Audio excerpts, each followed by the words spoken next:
ನಮಸ್ಕಾರ ಫ್ರೆಂಡ್ಸ್. ನಾವು ಕಂಪನಿ ಹೆಂಗೆ ಸ್ಟಾರ್ಟ್ ಆಗುತ್ತೆ, ಪ್ರಮೋಷನ್, ಇನ್ಕಾರ್ಪೊರೇಷನ್ ಓದಿದ್ವಿ. ರೈಸಿಂಗ್ ಆಫ್ ಕ್ಯಾಪಿಟಲ್ ಏನಂತ ಪ್ರೀವಿಯಸ್ ಲೆಕ್ಚರ್ ಅಲ್ಲಿ ನೋಡಿದ್ವಿ.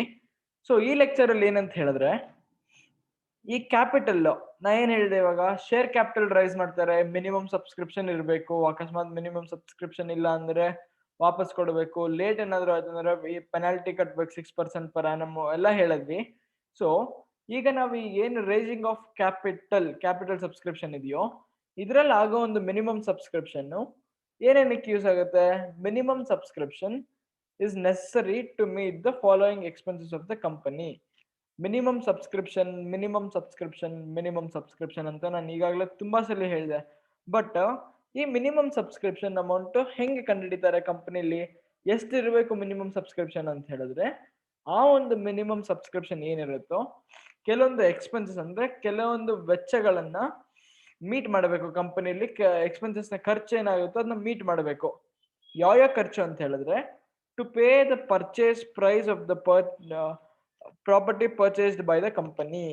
ಯಾವ್ದಾದ್ರು ಒಂದು ಕಂಪನಿ ಪ್ರಾಪರ್ಟಿ ಬೈ ಮಾಡಿದ್ರೆ ಆ ಒಂದು ಪ್ರಾಪರ್ಟಿಗೆ ಹಣ ಕೊಡಷ್ಟು ಇರಬೇಕು. ಅಥವಾ the property to be purchased ಅಂದ್ರೆ ಇನ್ನ ಕೊಂಡ್ಕೊಂಡಿಲ್ಲ, ಇನ್ಮೇಲೆ ನಾವು ಕೊಂಡ್ಕೊಳಕ್ ಹೋಗ್ತೀವಿ ಒಂದು ಪ್ರಾಪರ್ಟಿನ, ಆ ಪ್ರಾಪರ್ಟಿಯ ಒಂದು ಬೆಲೆ ಏನಿರುತ್ತೋ ಆ ಬೆಲೆನ ಮಿನಿಮಮ್ ಸಬ್ಸ್ಕ್ರಿಪ್ಷನ್ ಇಂದ ಕಟ್ಟಕ್ ಆಗ್ಬೇಕು.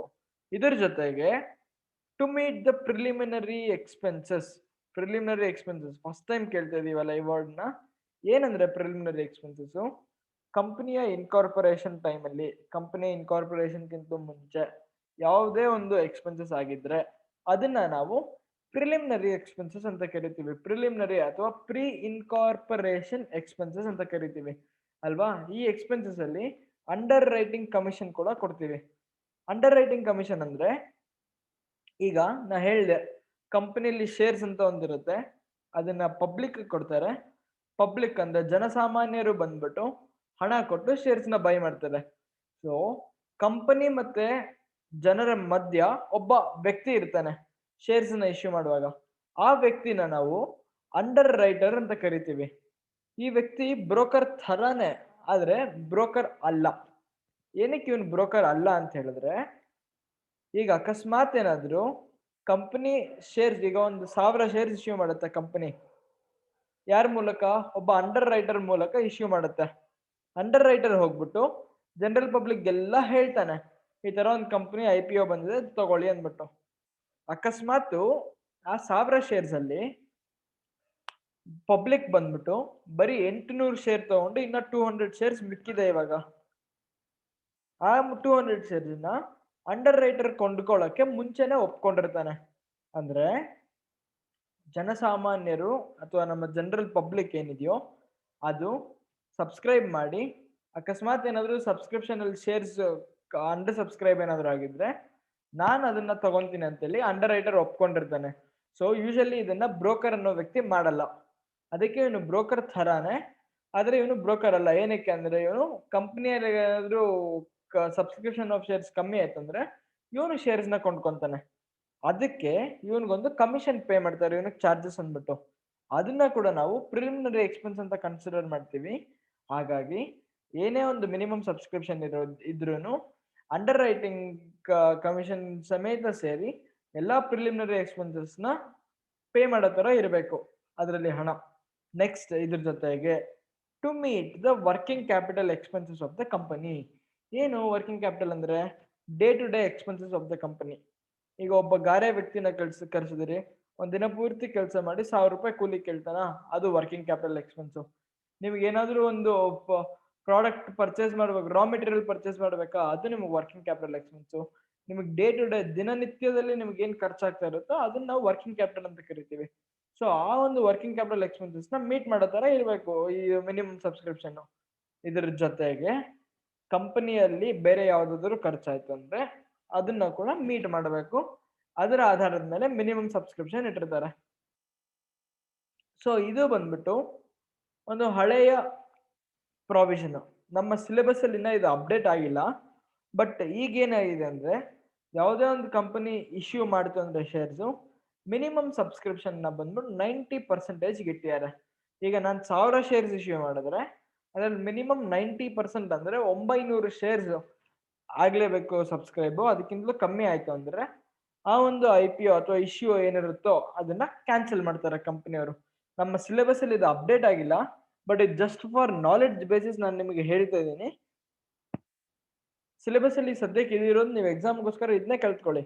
ಬಟ್ ನಾಲೆಡ್ಜ್ಗೋಸ್ಕರ ಹೇಳ್ತಾ ಇದೀನಿ. ಮಿನಿಮಮ್ ಸಬ್ಸ್ಕ್ರಿಪ್ಷನ್ ನ ಬಂದ್ಬಿಟ್ಟು 90% ಆಫ್ ದ ಇಶ್ಯೂ ಸೈಜ್ ಅಂತ ಕರಿತೀವಿ.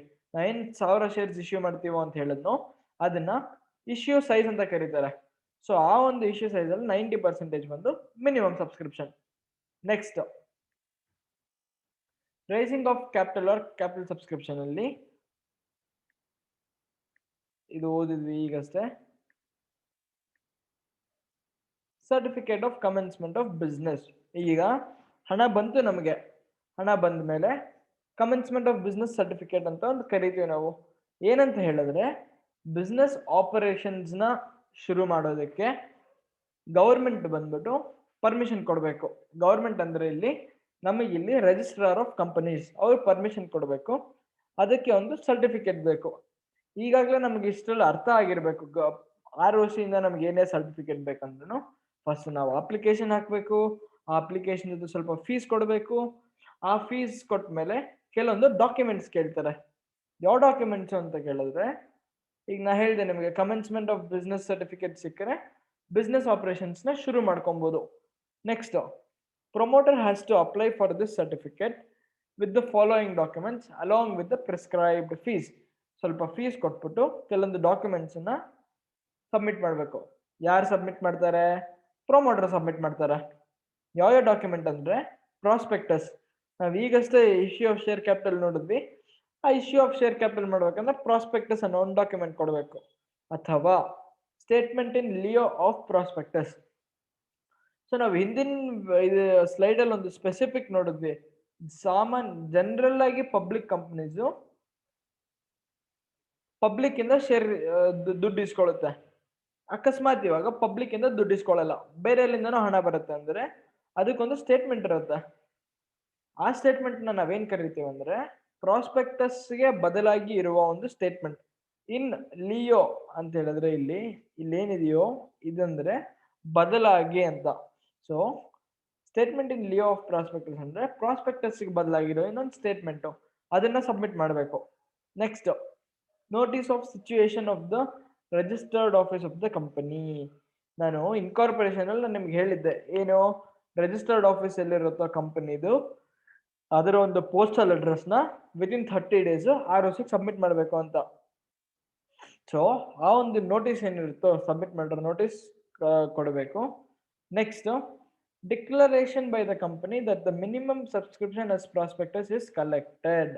ಪ್ರಾಸ್ಪೆಕ್ಟಸ್ ಪ್ರಕಾರ ಯಾವುದೇ ಒಂದು ಮಿನಿಮಮ್ ಸಬ್ಸ್ಕ್ರಿಪ್ಷನ್ ಅಮೌಂಟ್ ಇದ್ರೆ ಅದನ್ನ ಕಂಪನಿಯವರು ಕಲೆಕ್ಟ್ ಮಾಡಿದ್ದಾರೆ ಅಂತ ಹೇಳಿ ಒಂದು ಡಿಕ್ಲರೇಷನ್ ಕೊಡಬೇಕು ಕಂಪನಿಯವರು ROCಗೆ. ಸೊ ಕಂಪನಿ ಮತ್ತೊಂದು ಡಿಕ್ಲರೇಷನ್ ಕೊಡ್ಬೇಕು, ಏನಂತ ಅಂದ್ರೆ directors have taken up paid application and allotment money for their qualification shares. ಡೈರೆಕ್ಟರ್ಸ್ಗೆ ಶೇರ್ ಕ್ವಾಲಿಫಿಕೇಶನ್ ಅಂತ ಇರುತ್ತೆ ಒಂದು, ಅದೇನಂತಂದ್ರೆ ಮುಂದಿನ ಚಾಪ್ಟರ್ಸ್ ಅಲ್ಲಿ ಓದ್ತೀರಾ ನೀವು. ಸೊ ಸಿಂಪಲ್ ಆಗಿ ಹೇಳ್ಬೇಕಂದ್ರೆ ಒಂದು ಶೇರ್ಸ್ ನ ಬೈ ಮಾಡ್ಬೇಕಾಗುತ್ತೆ ಡೈರೆಕ್ಟರ್ಸ್ ಕಂಪನಿಯಲ್ಲಿ.